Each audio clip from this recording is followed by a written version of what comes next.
ஒரு வார்த்தை வாழ்க்கையை மாற்றுமா? கண்டிப்பாக மாற்றும். வாருங்கள் பார்ப்போம். திருச்சியில் அரவிந்த் என்ற ஒரு தொழிலதிபர் வாழ்ந்து வந்தார். அவருக்கு 4 இடங்களில் தொழிற்சாலைகள் இருந்தன. தொழிலில் கண்டிப்பானவர். மேலும் மேலும் முன்னேற கடுமையாக உழைப்பவர்.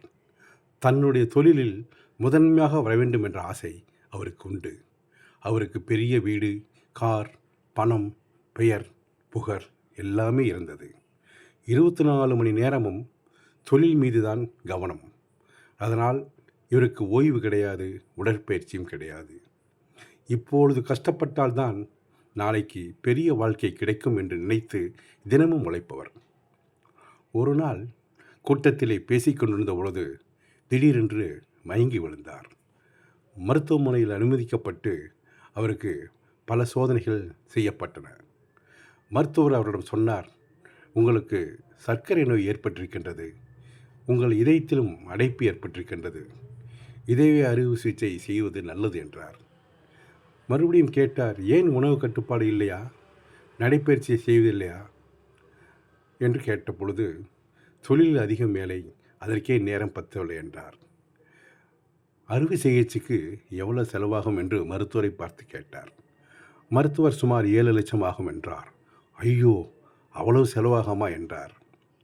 மருத்துவர் சொன்னார், நீங்கள் உங்கள் உடம்பை கவனித்துக் கொள்ளாததற்கு நீங்கள் தானே பொறுப்பு, மருத்துவரையோ மருத்துவமனையோ குறை சொல்லாதீர்கள் என்றார் மருத்துவர்.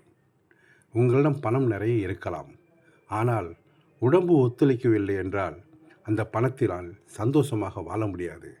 எல்லாம் இருந்தும் விரும்பியதை சாப்பிட முடியாது. நமது முன்னோர்கள் ஆரோக்கியம்தான் உண்மையான செல்வம் என்று சொல்லியிருக்கின்றார்கள், அது உங்களுக்கு தெரியாதா என்றார். அந்த வார்த்தை அரவிந்தின் மனதை அதிரச் செய்தது.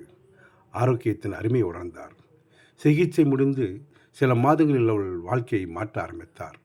காலையில் நடைப்பயிற்சி, சரியான உணவு, குடும்பத்துக்குடன் நேரம், மன அழுத்தம் குறைக்கும் பழக்கங்கள். சில நாட்களில் அவர் உணர்ந்தார், பணம் வாழ்க்கைக்கு தேவையானது தான், ஆனால் ஆரோக்கியம்தான் வாழ்க்கையை அனுபவிக்க தேவையானது என்பதை உணர்ந்தார். அன்று முதல் அவர் அனைவரிடமும் சொன்ன வார்த்தை சொல்ல ஆரம்பித்தார், ஆரோக்கியமே உண்மையான செல்வம்.